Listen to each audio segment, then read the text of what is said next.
So recently in Germany, we saw 8 men that essayed a 15-year-old girl in a park, and they ended up getting suspended sentences. There's absolutely no prison time. When a woman ended up sending one of them a message calling them a pig, which is like the least that should have happened, really. Like, she ended up going to jail over it and got more time behind bars than all 8 of the men, and that's absolutely insane. Hamburg authorities are now investigating more than 140 more people for the crime of insulting the men who assaulted that child. And these are the kind of people that are telling you they need to scan your private messages in order to protect children. So the EU just approved a negotiating mandate for something called chat control. And we talked about that before on this channel. Most likely you heard about it. People have been talking a lot about it. But we're going to talk about some other factors that I don't think anyone else is really speaking about. The pitch is basically that platforms will essentially scan your texts, photos, and encrypted communications, flag anything that might be abuse material or CSAM, and hand it to authorities. Now, they say it's voluntary, right? What they don't say is that the platforms that refuse or just don't do it face pressure that makes participation effectively mandatory. And the headline says that they back down from forced scanning, but the actual text, when you look at it, it basically creates a system where scanning really isn't even an option. It's not an option to say no.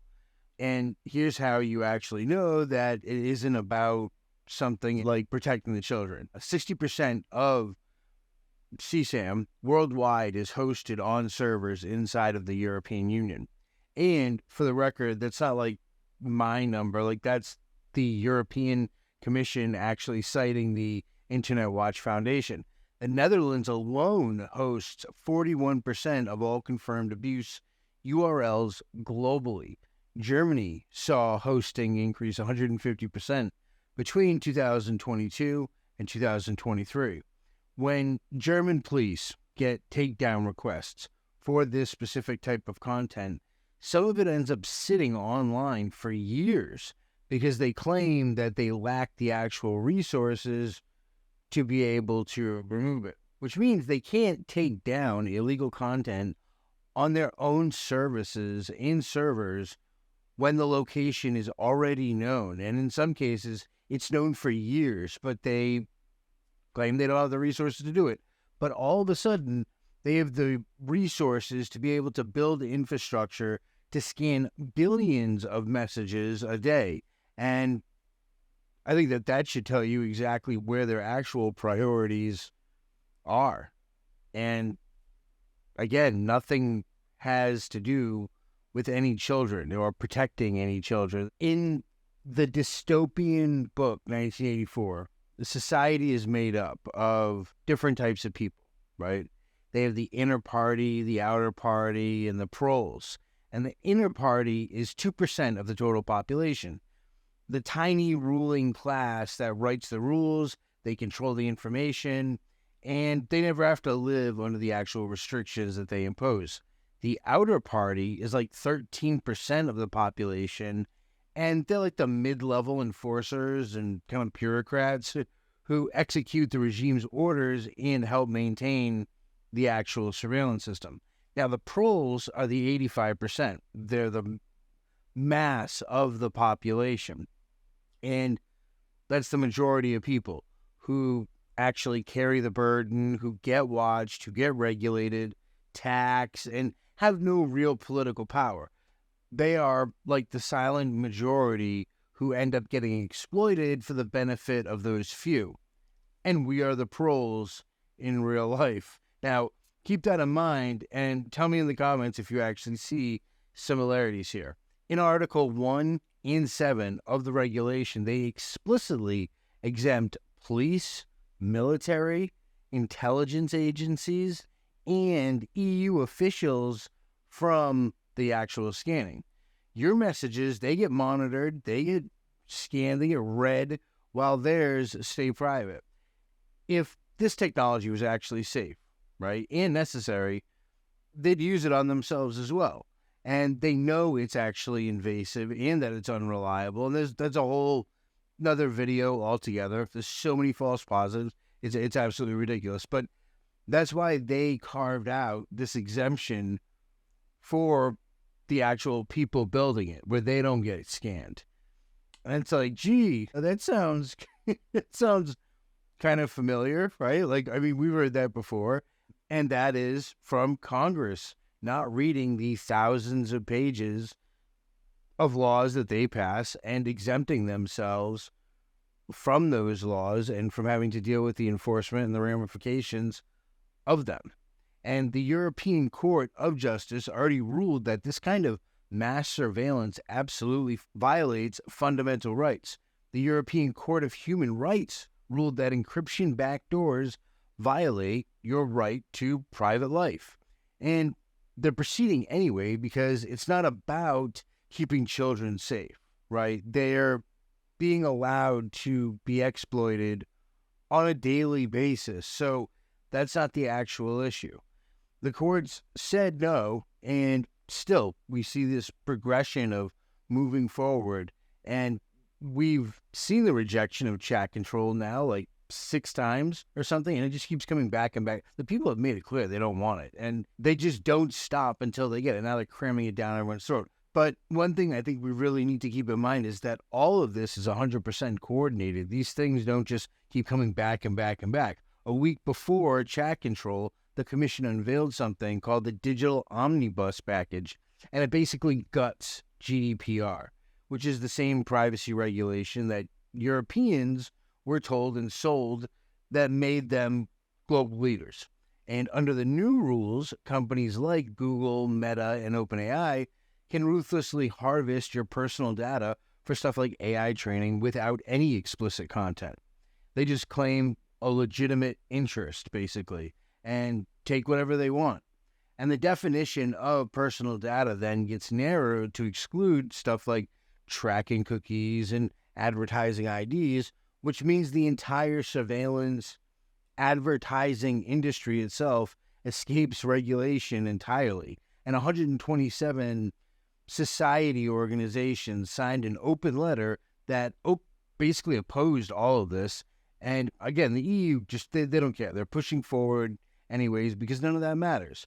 Then there's the cryptocurrency ban, which is privacy coins. Monero, which is privacy by default, and other non-privacy default kind of wannabe privacy coins are also getting delisted from every EU exchange by July of 2027.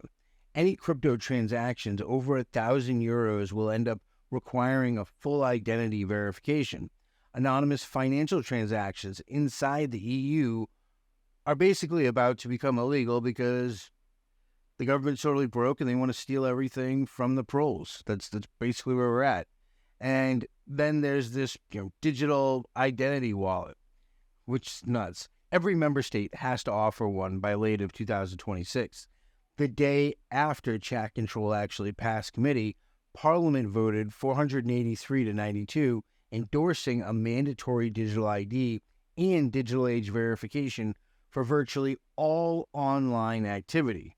And the vote is technically non-binding, right? So when Parliament votes 5-1 in favor, basically the direction set at that point. The age verification system runs on a single-use tokens. And it's like, wait. That kind of sounds like the Chinese social credit system, right? It's like, shut up. That's wrong thing. Be sure not to post that online, or the thought police might have to bring you to the Ministry of Peace for some re-education. How the credit system actually works is you get issued 30 at one shot, basically. And you use one to prove your age, it gets deleted. Each token expires after 3 months maximum. And the technical specification explicitly states that reissuance requires re-identification of the user at least every 90 days to maintain normal access to age-restricted content online.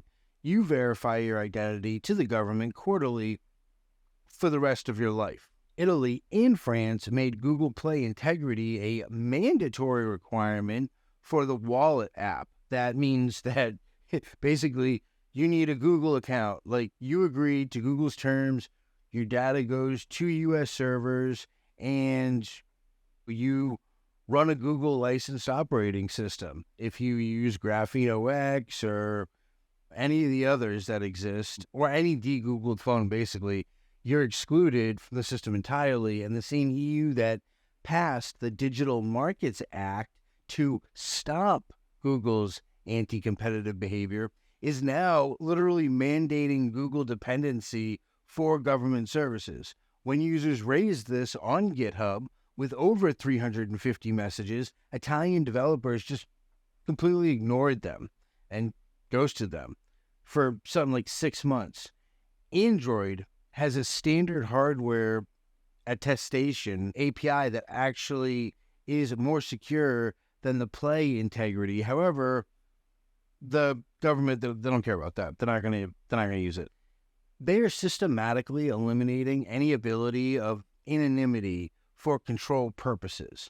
Mind you, this is the machine booting up into BIOS. Like, we haven't seen this nightmare of an Orwellian system in full-on suppress and control mode. We can already see where they're using it. A German politician named Marie got convicted and fined 6,000 euros for posting official government statistics. Like, she shared Federal Criminal Police Office data showing that basically certain demographics were overrepresented in a group of SA cases, and the court ruled this was basically incitement to hatred.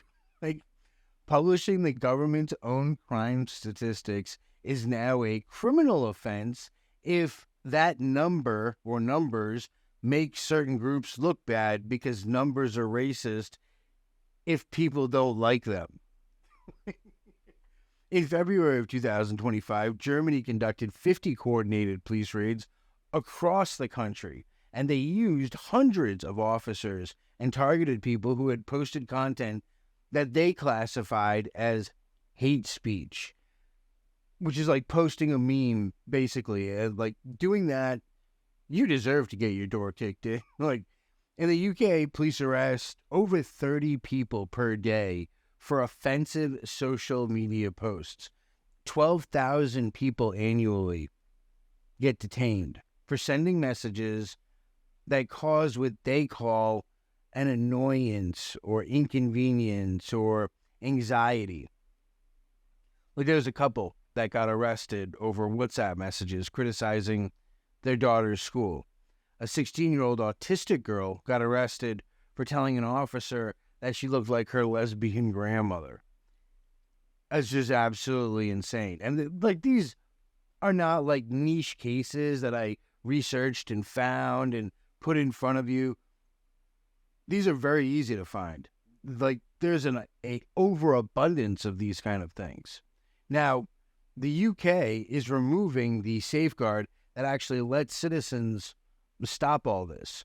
The Justice Secretary announced plans to do stuff like eliminate jury trials for 90% of eligible defendants, reserving juries for murder, SA, and manslaughter, until, of course, they decide to change those rules again once the population is totally under their thumb. Now, the justification is a court backlog, which they created themselves. Like, so it's on like 80,000 cases or something, but they have resources to arrest 30 people a day for tweets, but not to process the trials.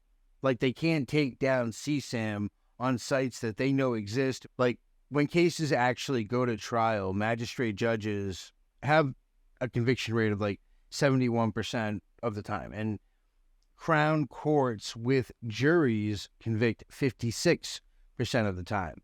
that 15 percentage point difference is citizens who can say no versus a system that just rubber stamps whatever prosecutors bring them. And the Bolsheviks abandoned jury trials in 1917, so parallel that with it. Mussolini converted them to mixed courts in 1931.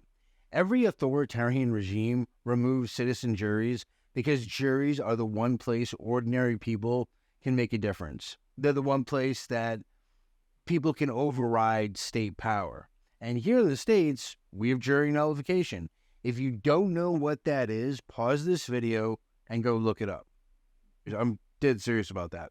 Now, in France, court documents show prosecutors citing encrypted communications as actual evidence of criminal intent, using stuff like Proton Mail, a VPN, Tor, or even organizing training sessions on digital security are all treated as indicators of guilt in real prosecutions.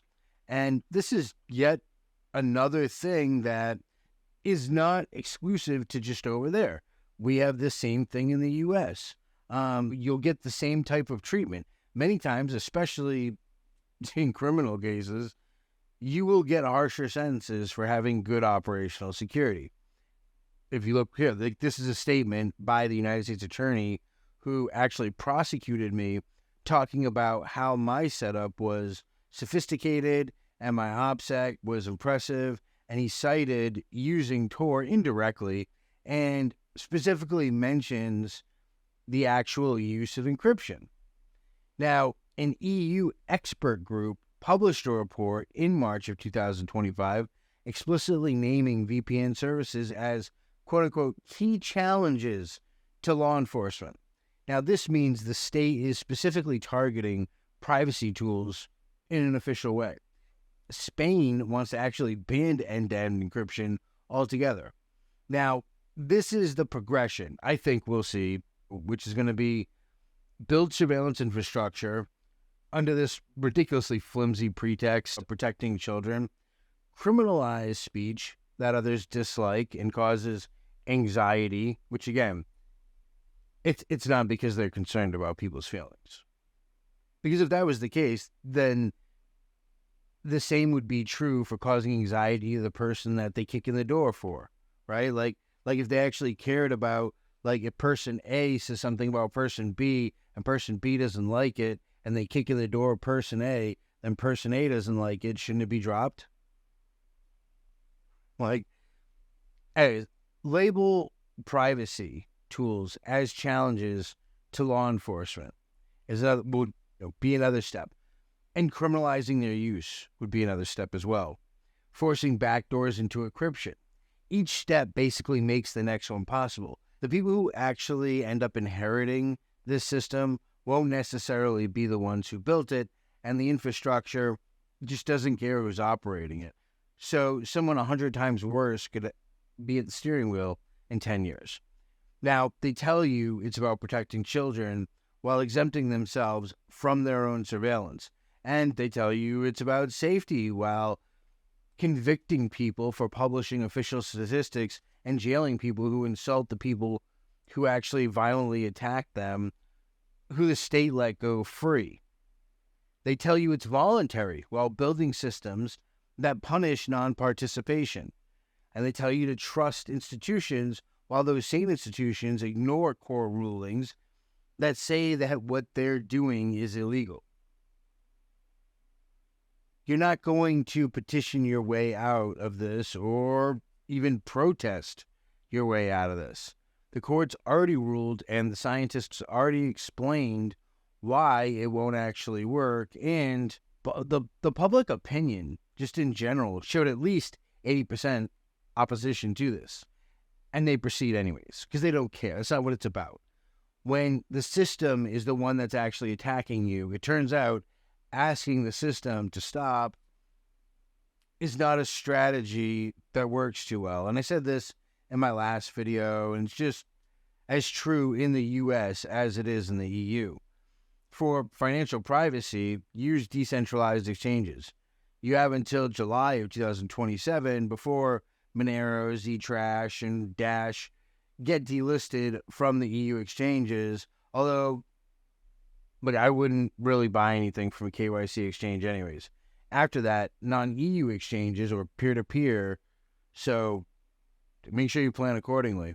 So for digital identity, the regulation claims it's voluntary and can be used to deny services, but history says that that's temporary. Like when the adoption rate actually hits 80% and Parliament votes 5-1 in favor, voluntary has an expiration date. And if you're on Android and value your privacy, GrapheneOS is well worth considering.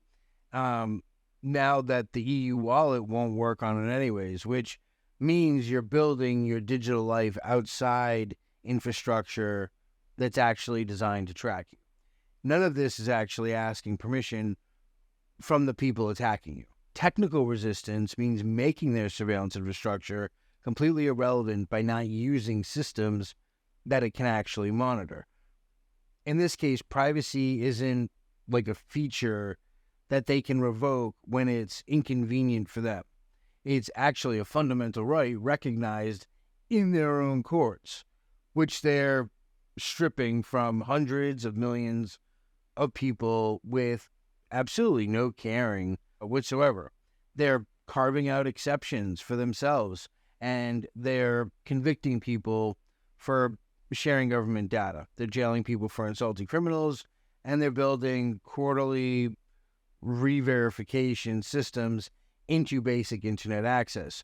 And they're telling you it's all for your protection. So at the end of the day, the question isn't necessarily what you're going to do about it, but it's more about what you're going to do before those tools that exist that allow you to resist, they blacklist. Before they make it so that Tor and all these other tools are punishable by 5 years with possession. It's unthinkable, but 10 years ago, this conversation would have been unthinkable. In any case, stay safe, stay aware. There are adversaries out there. I'll see you guys in the next video.